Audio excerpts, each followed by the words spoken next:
오늘 말씀은 누가복음 10장 말씀입니다. 누가복음 10장 17절부터 24절 말씀입니다. 10장 17절부터 24절 한 목소리를 읽겠습니다. 70인이 기뻐하며 돌아와 이르되 주여 주의 이름이면 귀신들도 우리에게 항복하더이다. 예수께서 이르시되 사탄이 하늘로부터 번개같이 떨어지는 것을 내가 보았노라. 내가 너희에게 뱀과 전갈을 밟으며 원수의 모든 능력을 제어할 권능을 주었으니 너희를 해칠 자가 결코 없으리라. 그러나 귀신들이 너희에게 항복하는 것으로 기뻐하지 말고 너희 이름이 하늘에 기록된 것으로 기뻐하라 하시니라. 그때 예수께서 성령으로 기뻐하시며 이르시되 천지의 주제이신 아버지여 이것을 지혜롭고 슬기 있는 자들에게는 숨기시고 어린 아이들에게는 나타내심을 감사하나이다. 옳소이다. 이렇게 된 것이 아버지의 뜻이니이다.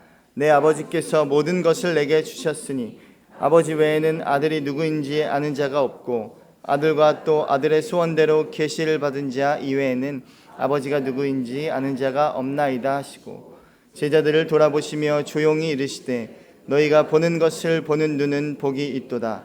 내가 너희에게 말하노니 많은 선지자와 임금이 너희가 보는 바를 보고자 하였으되 보지 못하였으며 너희가 듣는 바를 듣고자 하였으되 듣지 못하였느니라. 아멘. 오늘 본문은 보냄을 받은 70명의 전도자들, 70명의 사람들이 예수님께 돌아오는 본문입니다. 돌아와서 예수님께 어떻게 보면 선교의 보고를 하고 있는 본문이죠. 우리가 어제 말씀에 살펴보았듯이 예수님께서 70인을 따로 부르셔서 그들을 각 동네로 또 각 지역으로 보내는 것을 우리가 볼 수가 있습니다. 각 동네와 각 지역으로 둘씩 짝지어서 예수님께서 보내셨죠. 누가는 이 제자들을 또 전도자들을 파송하는 이러한 본문을 앞서 9장에서도 동일하게 표현하고 있습니다. 우리가 앞에 9장을 살펴보시면 9장 앞부분부터 12 제자를 보내시는 그런 본문이 기록되어 있습니다. 예수님께서 먼저는 12 제자들을 따로 부르셔서 둘씩 동일하게 짝지어서 보내셨던 것을 기록하고 또 오늘 본문 10장에서 동일하게 70인을 또 따로 세우셔서 보내는 본문을 기록하고 있습니다. 그런데 흥미로운 사실은 이 앞에 있는 12 제자를 보내신 사건보다 오늘 70인을 보내신 사건을 더 자세하게 더 많은 분량으로 기록하고 있다는 사실입니다. 이 70명이 도대체 누구이기에 또 어떤 자들이기에 이 12 제자보다 더 어떻게 보면 중요하게 또 자세하게 강조하고 있는 것일까요? 그 이름이나 명단은 우리가 오늘 본문에서는 찾아볼 수 없습니다. 그래서 누구인지는 우리가 확인할 수 없습니다. 하지만 우리가 알다시피 성경은 사람의 이름을 기록하는 것을 굉장히 중요하게 여겼습니다. 우리 구약에서 살펴보았듯이 어려운 이름들을 계속해서 읽고 또 통독했던 것을 우리가 기억합니다. 그래서 이름을 기록한다는 것이 굉장히 중요한데 오늘 이 70인 중에는 그 어떤 사람도 이름이 기록되어 있지 않다는 사실이에요. 이를 우리가 미루어 추정해 알 수 있는 것은 이 70명 중에 그 누구도 별로 유명하거나 또 이름이 알려지거나 또 훌륭한 우리가 다 알만한 그런 지도자들이 섞여 있지 않았다는 것을 추정하고 할 수 있습니다. 어떻게 보면 이름 없이 빛도 없이 그냥 예수님이 좋아서 예수님을 사랑해서 그렇게 예수님의 뒤를 따르던 70명의 무리였을 것으로 추정됩니다. 그래서 어떻게 보면 12 제자를 보내시는 이 본문을 더 자세하게 또 어떻게 보면 더 권위 있게 이렇게 기록해야 하는 것이 우리의 생각인데 오늘 누가는 그렇게 하지 않고 70명을 따로 보내는 사건을 더욱더 강조하고 있습니다.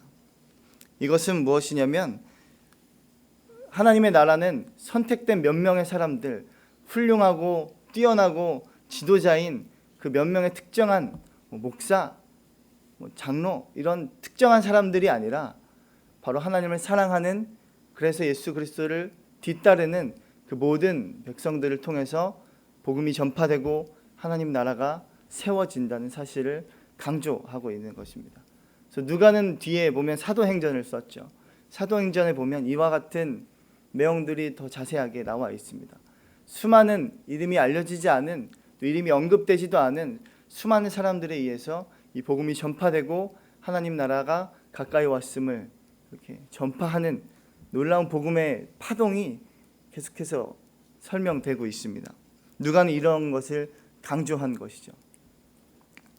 그래서 어제 설교에서 들었듯이 70인이란 사람, 이 70인이라는 숫자는 단순히 상위 70명을 뽑은 것이 아니에요.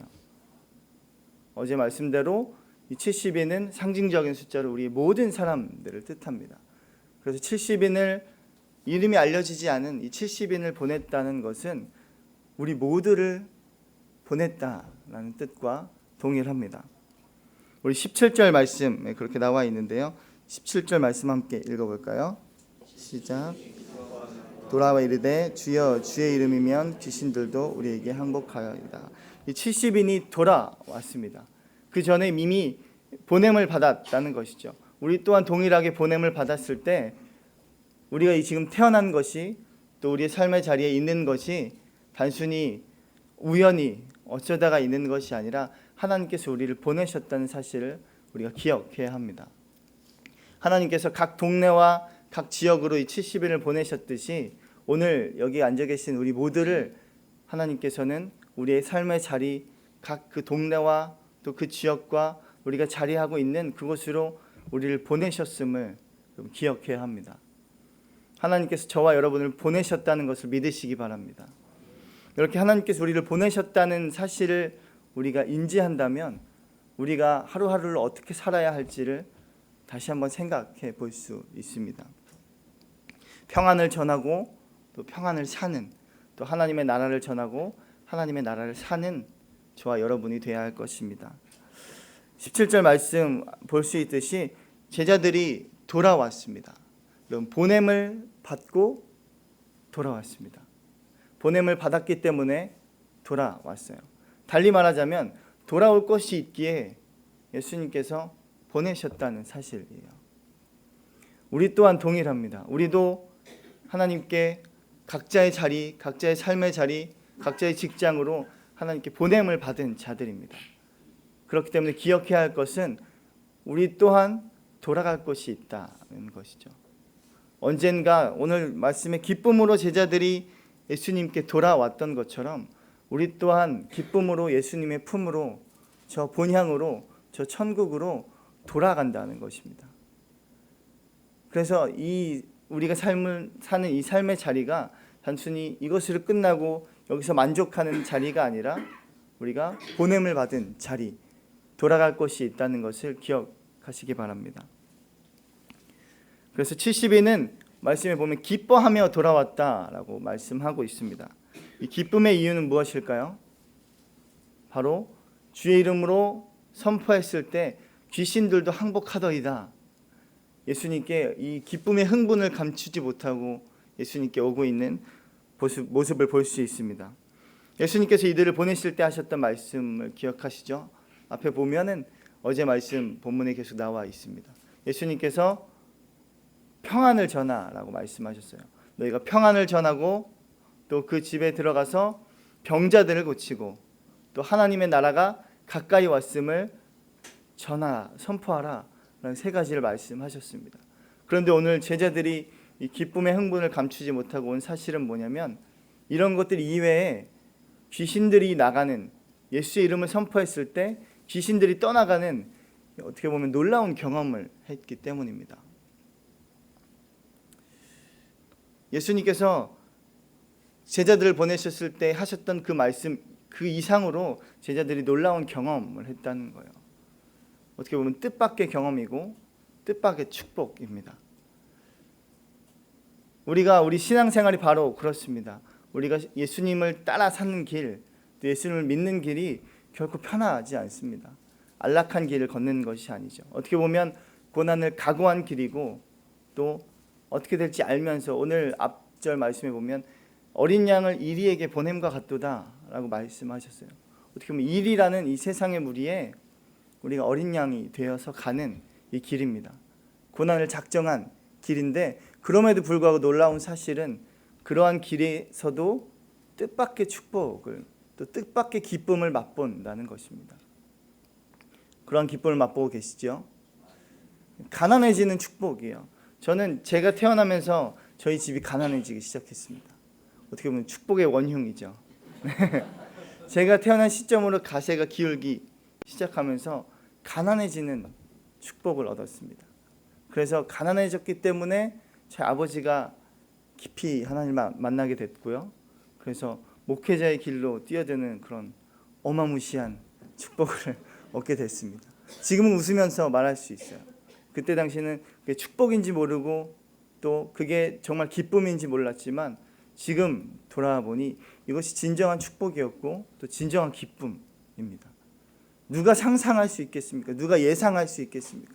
우리가 전혀 알 수 없는 놀라운 기쁨이 우리의 삶 가운데 있다는 것입니다. 그런 기쁨을 누리게 되시기를 축복합니다.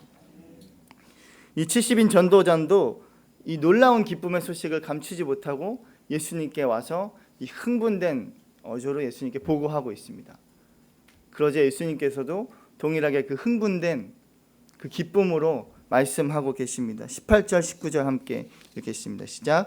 예수께서 이르시되 사탄이 하늘로부터 번개같이 떨어지는 것을 내가 보았노라. 내가 너희에게 뱀과 전갈을 밟으며 원수의 모든 능력을 제어할 권능을 주셨으니 너희를 해칠 자가 결코 없으리라. 아멘. 예수님은 사탄이 하늘에서 떨어지는 것을 보았다라고 기뻐하면서 말씀하고 있습니다. 하나님의 나라가 전파되고 또 주 예수의 이름으로 귀신들이 항복하고 떠나가는 그 일들을 통해서 사탄의 권세는 이미 떨어졌고 패배했고 실패했다라고 말씀하고 있는 것입니다. 어떻게 보면 사탄의 권세, 이 놀랄만한 이 권세는 예수님의 이름의 권세 앞에 실패했고 패배했다는 것입니다. 그래서 우리가 두렵게 생각하는 이 사탄의 이 놀랍고도 커다란 권세는 이미 그 효력을 상실했다는 거예요. 이미 기한이 지났다는 것입니다. 끝났다는 것입니다. 어떻게 보면 법이 바뀐 것이고 주인이 바뀐 것입니다. 왜냐하면 사탄의 모든 능력을 제어할 권능이 이제 예수님에게 뿐만 아니라 예수의 이름을 선포하며 예수의 이름을 사랑하며 따르는 이 모든 자들에게 이 권능이 주어졌기 때문입니다.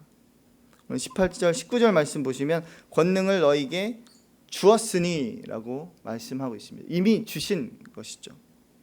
이 권능은 단순히 상위 70명 안에 드는 이 70인에게만 주신 것이 아니라 우리 모두에게, 또 예수 그리스도를 구주로 믿고 고백하는 우리 모두에게 그것을 주셨다는 것이에요. 그래서 상급이 아니에요. 상급이란 내가 갖는 게 상급입니다. 나의 능력이 상급이지만 이것은 상급이 아니에요.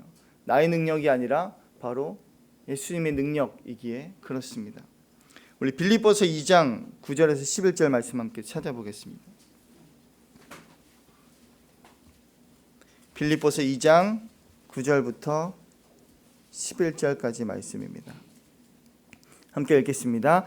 이러므로 하나님이 그를 지극히 높여 모든 이름 위에 뛰어난 이름을 주사 하늘에 있는 자들과 땅에 있는 자들과 땅 아래 있는 자들로 모든 무릎을 예수의 이름에 꿇게 하시고 모든 입으로 예수 그리스도를 주라 시인하여 하나님 아버지께 영광을 돌리게 하셨느니라. 아멘. 모든 입으로, 이 권능을 얻은 사람들의 모든 입으로 예수를 주라 시인하고 하나님께 영광을 돌리는 것이죠. 수많은 사람들이 이 영광을 가로챌 때가 많습니다. 목사가 아니라, 내가 아니라 주님이죠. 목사가 아니라 또 기도를 많이 하는 권사님, 장로님이 아니라 또 어떻게 말하면 소위 말해서 영빨 좋은 그런 선교사가 아니라 바로 주님이라는 거예요. 이 모든 권능을 가지신 분, 이 권능을 통해서 영광을 받으실 분은 내가 아니라 여러분 주님입니다. 20절 말씀 또 읽겠습니다. 그러나 귀신들이 너희에게 항복하는 것으로 기뻐하지 말고 너희 이름이 하늘에 기록된 것으로 기뻐하라 하시니라. 예수님께서는 이 놀랄만한 기쁨으로 말씀하시지만 그 반면에 너희가 지금 뜻밖의 얻은 그 기쁨으로 인해서 기뻐하지 말라라고 말씀합니다. 뜻밖의 얻은 이 뜻밖의 기쁨, 뜻밖의 축복으로 기뻐하는 것이 아니라 너희의 이름이 하늘에 기록된 것으로 기뻐하라 라고 말씀하고 있습니다. 뜻밖의 얻어지는 기쁨도 정말 좋은 기쁨이고 너무나 놀라운 기쁨이에요. 하지만 그 기쁨보다 더 기뻐해야 할, 또 더 어떻게 보면 더 기뻐해야 할 기쁨은 따로 있다라고 말씀하고 있는 것입니다. 그것은 우리의 이름이 하늘에 기록된 것으로 기뻐하는 기쁨입니다. 이것은 단순히 현상적으로 나타나 보여지는 기쁨만이 아니에요. 또 일시적으로 한정적으로 그냥 단번에 끝나는 기쁨이 아니라 이것은 바로 영원한 기쁨입니다. 그 어떠한 기쁨도 하나님과 자녀가 되는, 하나님의 자녀가 되는 이 기쁨에서, 이 기쁨보다 더 커다란 기쁨은 없어요. 구원의 기쁨, 하나님과 아버지가 되는, 하나님이 나의 아버지가 되는 이 관계의 기쁨을 이길 수 있는 그 어떠한 것도 없습니다. 수많은 것들로 우리가 기뻐할 수 있어요. 수많은 것들로 울고 웃을 수 있습니다. 하지만 절대로 변하지 않는 기쁨, 결코 흔들리지 않는 기쁨, 또 우리에게 있는 영원한 기쁨은 바로 하나님과의 관계에서 오는 기쁨입니다. 오늘 예수님께서 말씀하신 이 진정한 기쁨은 너희의 이름이 하늘에 기록된 것으로 기뻐하라 라고 말씀하고 있습니다. 하나님의 자녀가 되는 기쁨이죠. 19세기 설교자였던 찰스 스펄전이라는 사람이 이런 말을 했습니다. 천국은 메마른 눈으로 들어갈 수 없다라는 말입니다. 이 하나님의 자녀가 되는 이 놀라운 기쁨을 얻은 사람은 영원한 감격이 있고 영원한 기쁨이 있습니다. 수많은 것들로 다 기뻐할 수 있지만 이 기쁨을 잃는다면 모든 것을 잃는 것이에요.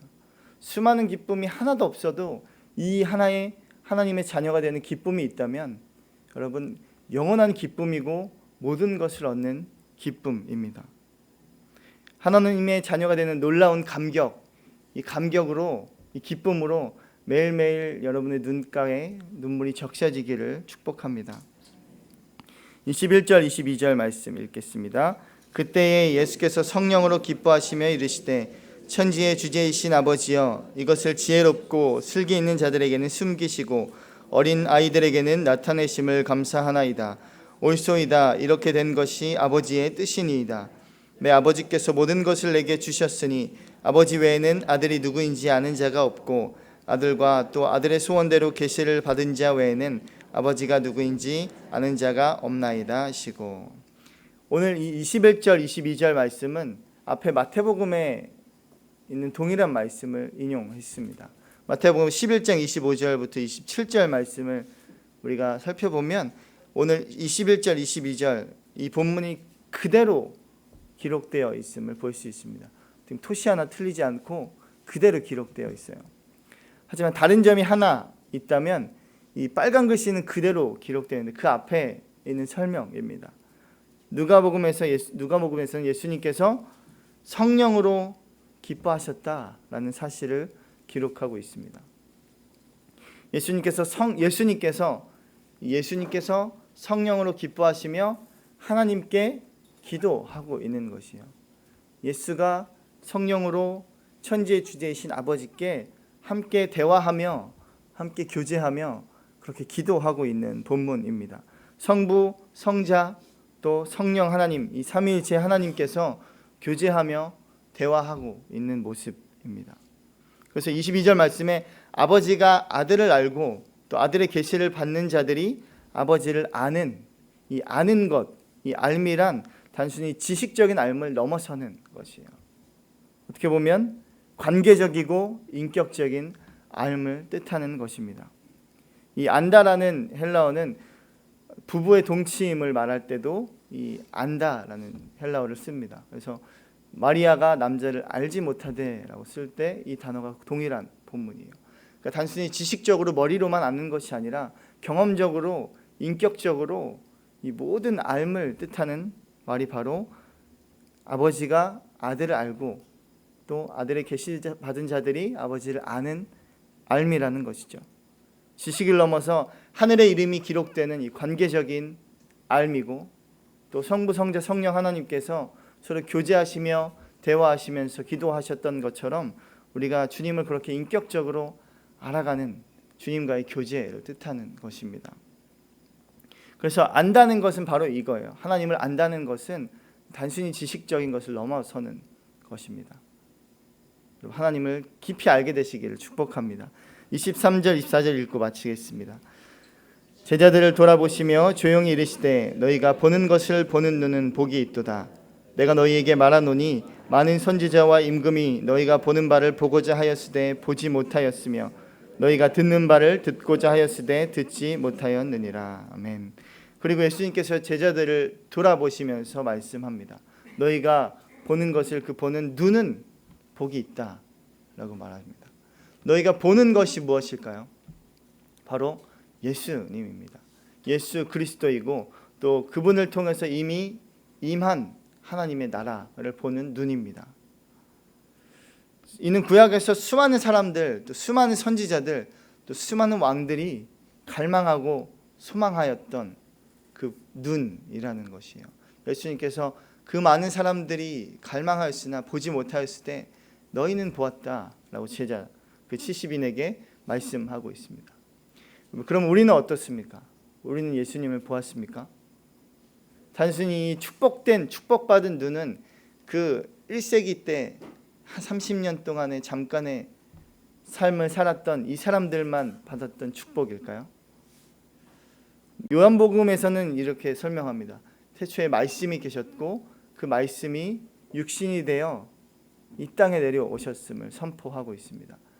이 땅에 내려오신 예수 그리스도를 바라보는 이 눈, 이것이 바로 말씀, 우리가 계속해서 읽고 있고 또 통독하고 있는 하나님의 말씀 안에 예수 그리스도가 있다는 것이에요. 그래서 이 말씀을 보는 눈은 오늘 제자들이 축복받았던 예수님을 보고 하나님의 나라를 보았던 그 눈과 동일한 눈입니다. 여러분의 눈이 축복받으시기를 축원합니다. 그래서 눈으로 보지 못한 이 진정한 축복, 그 누구도 보지 못했던 이 진정한 축복이 바로 진정한 기쁨이 바로 오늘 말씀 가운데 특히 예수님 안에 있다는 사실입니다.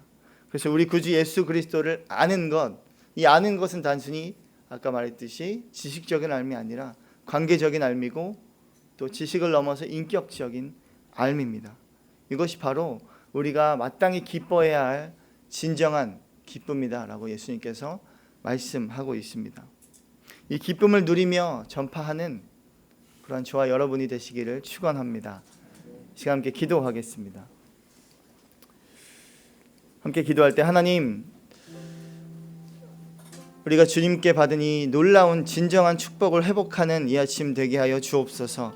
주님의 자녀가 된 것으로 충분히 기뻐하게 하시고 주님과 그렇게 인격적이고 관계적인 알미 시작됨으로 우리의 눈가에 눈물이 적셔지는 놀라운 은혜가 매일의 우리의 삶 가운데 있게 하여 주옵소서. 우리 함께 기도하며 나아가겠습니다.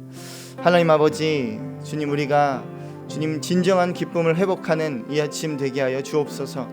하나님, 우리가 수많은 기쁨으로 기뻐할 수 있으나 진정한 기쁨, 바로 하나님과 내가 하나님 아버지가 되고 하나님의 자녀가 되는, 내가 주님 안에 거하고 주께서 나의 안에 거하는 이 놀라운 연합의 기쁨임을 우리가 이 시간 고백하오니 하나님이 기쁨을 회복하며 진정한 기쁨으로 매일 아침 우리의 눈가에 눈물이 적셔지는 은혜가 있게 하여 주옵소서. 그렇게 주님을 진정으로 사랑하며 진정으로 알고 진정한 기쁨을 얻기로 결단하는 우리의 삶이 시작되게 하시고 그렇게 살아가는 우리의 마음 될 수 있도록 주님 인도하시고 함께하여 주옵소서. 하나님, 하나님께서 이미 주셨던 이 진정한 기쁨을 다시금 회복하는 이 아침 되기를 소망합니다. 그 누구도 보지 못했던, 그 누구도 갈망했으나 볼 수 없었던 이 예수 그리스도를 매일매일 우리가 말씀을 통해서 볼 수 있는 축복된 눈을 허락하여 주시고 또 우리의 삶이 온전히 하나님 주님께서 주시는 은혜로 말미암아 매일매일 우리의 눈가에 눈물이 적셔지는 그 놀라운 은혜가 매일의 삶 가운데 넘치도록 있게 하여 주옵소서. 이제는 우리를 사랑하시고 죽기까지 사랑하신 예수 그리스도의 은혜와 하나님 아버지의 사랑하심과 성령 하나님의 이끄시고 교통하시고 교제하심이 오늘 이 진정한 기쁨을 회복하기를 소망하며 또 예수 그리스도를 바라보는 축복된 눈을 얻기를 갈망하는 고개 숙인 주님의 백성들의 머리 위에 이제부터 영원까지 함께 하시기를 간절히 축원하옵나이다. 아멘.